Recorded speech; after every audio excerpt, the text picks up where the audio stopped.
What if the cure for burnout isn't more time, more hacks, or more success, but less craving?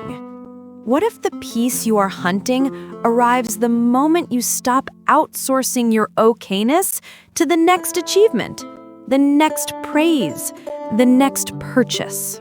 Imagine a Renaissance marketplace at noon. Velvet banners stirring, stalls heaped with fabrics in deep reds and blues, bright coins changing hands. A figure in a simple tunic gathers more. Another trinket, another bolt of cloth. Yet with each addition, their face grows emptier. Cut to a cloistered courtyard at late light. Orange trees, a stone fountain, swallows stitching the sky. The same figure sits quietly with a small loaf of bread and a notebook, shoulders softening.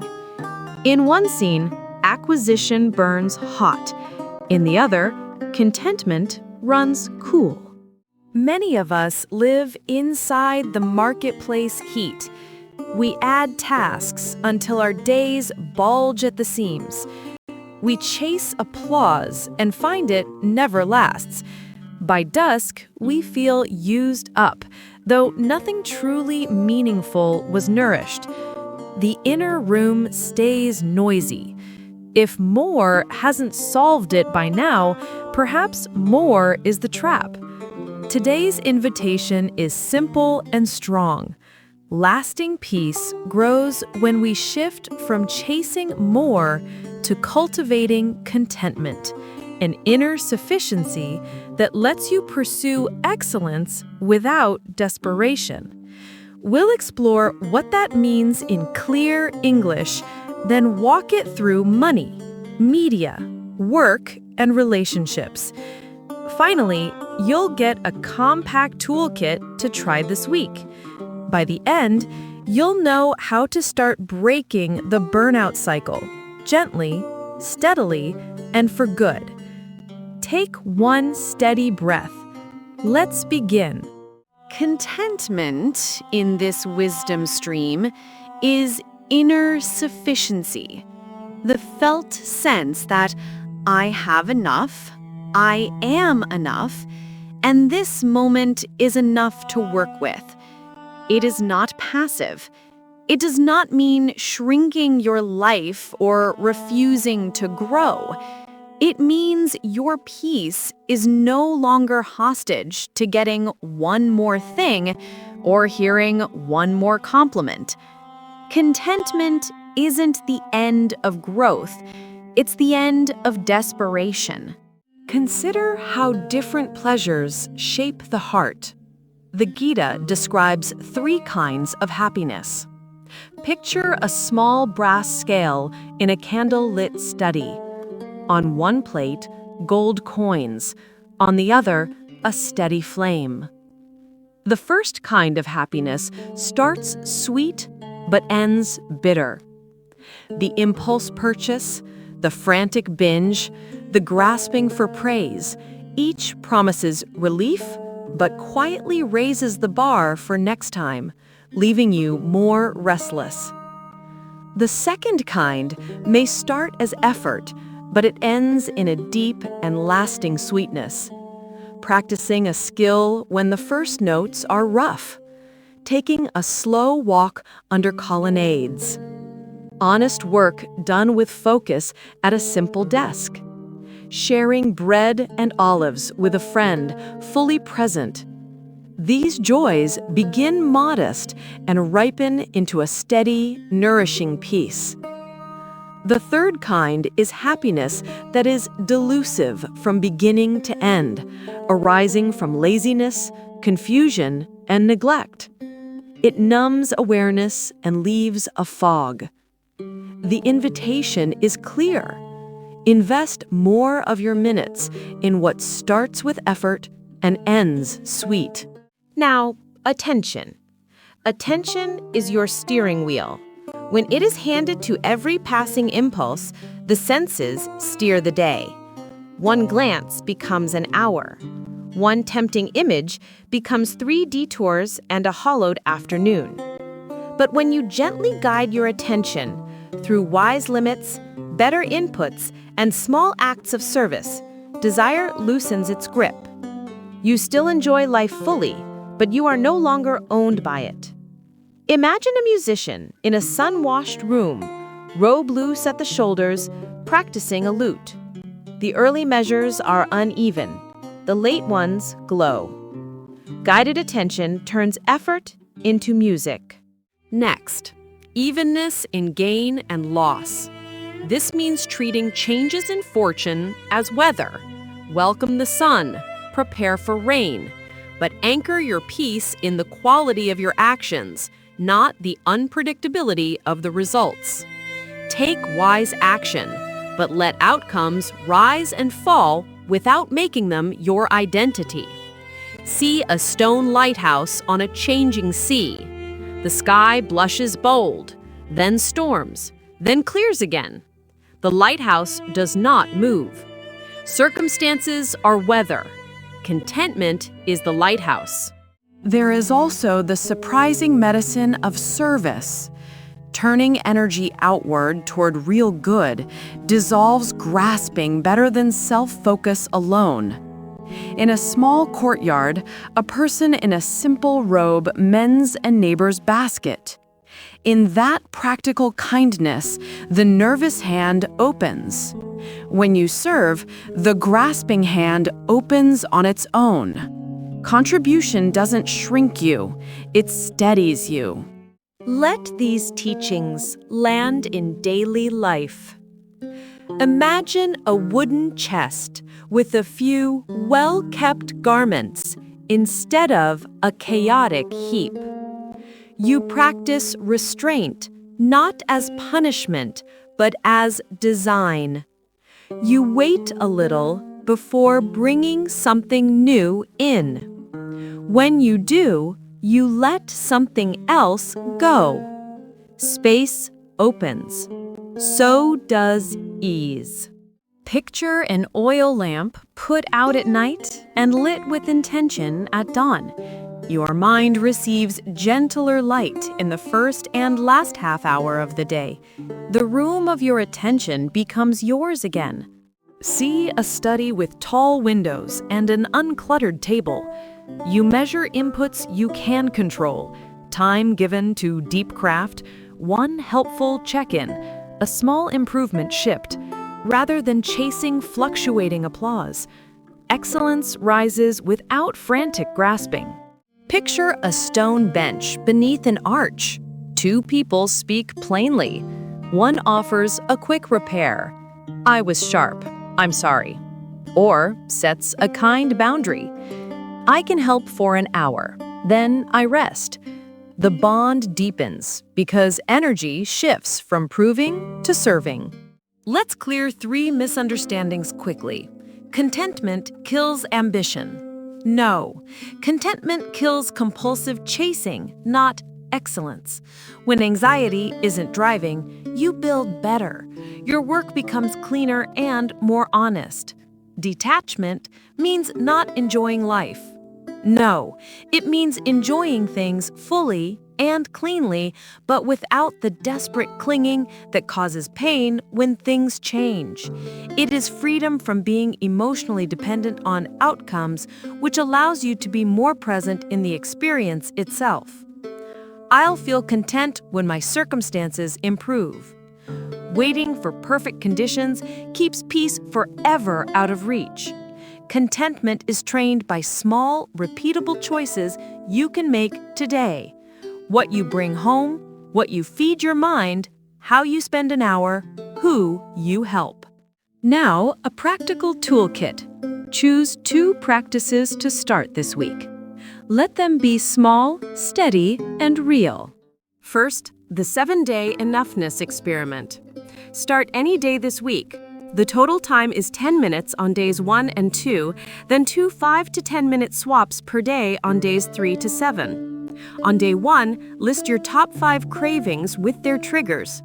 On day 2, plan 1 effortful then sweet swap for each. On days 3 to 7, run 2 swaps daily and note how you feel 30 minutes later.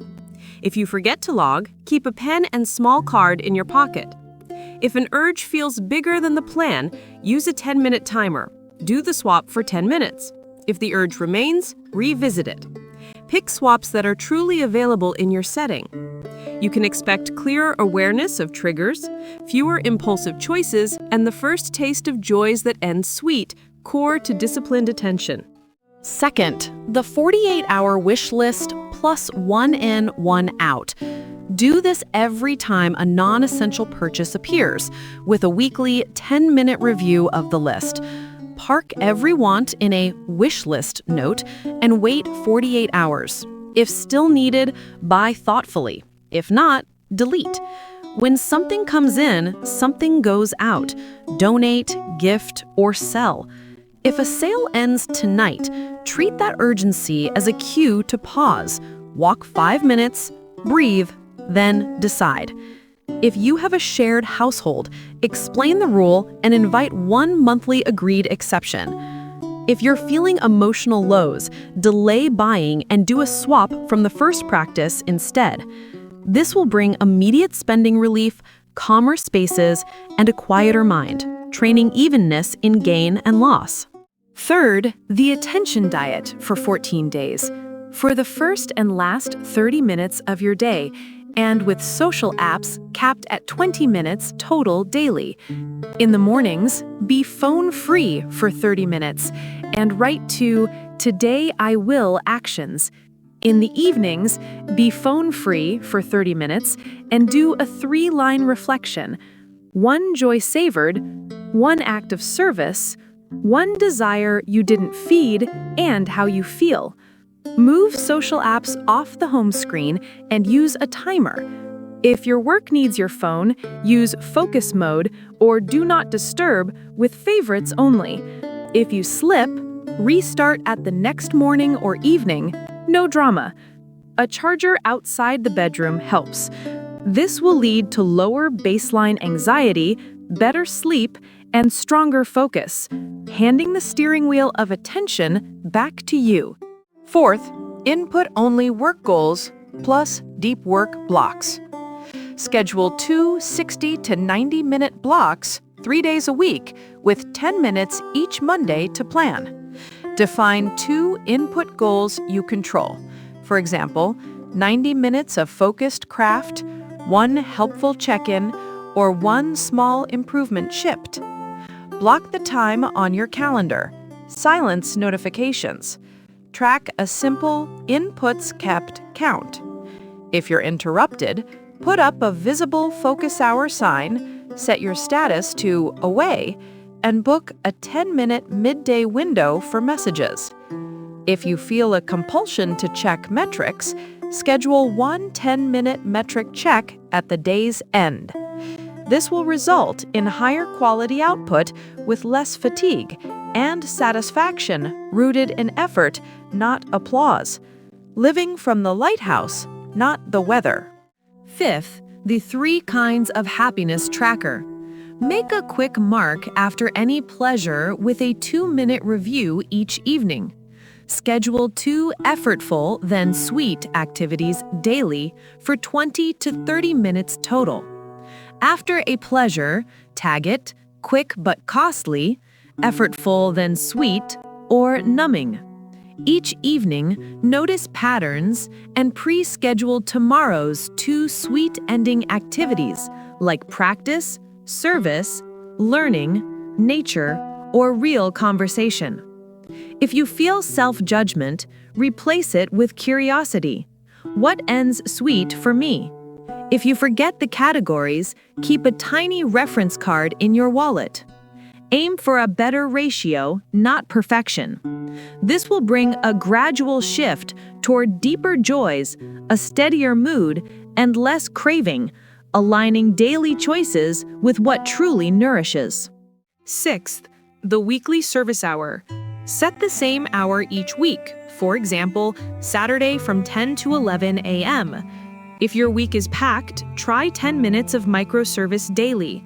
Pick one simple local way to help, like a neighbor task, mentoring, or community cleanup. Put it on the calendar. Do it. Afterward, ask, Did my restlessness rise or fall? If you're waiting for the perfect cause, start with what's near and human. If you're short on time, pair service with errands. If you have social nerves, go with a friend the first time. This will lead to quieter self-talk and a warmer heart. Turning outward naturally loosens grasping and refreshes meaning. 7th, gentle home rituals. Do this daily as an end-of-work cue and for one screen-free meal. It takes 5 to 15 minutes total. Close the day with a visible action. Shut the laptop, cover tools, or close the study door. At one meal, put phones in a basket, light a candle, and eat slowly. Notice 3 details you enjoy: taste, light, company. If your family has a strong phone culture, make it a challenge. One screen-free meal for 7 days. If you slip up, reset at the next meal. No scolding. For late-night restlessness, add a warm drink and dim lights. This creates a clearer boundary between striving and rest, better digestion, and a felt sense of enough in ordinary moments. Hold 2 images as you practice. First, weather versus lighthouse. Let external changes blow through like weather. Let your contentment be the lighthouse. Second, a musician at dusk, still practicing. Some pleasures demand more and end bitter. These notes begin effortful and end sweet. To make the week concrete, choose any 2 of the practices now. For example, for money, the 48-hour wish list and 1 in, 1 out.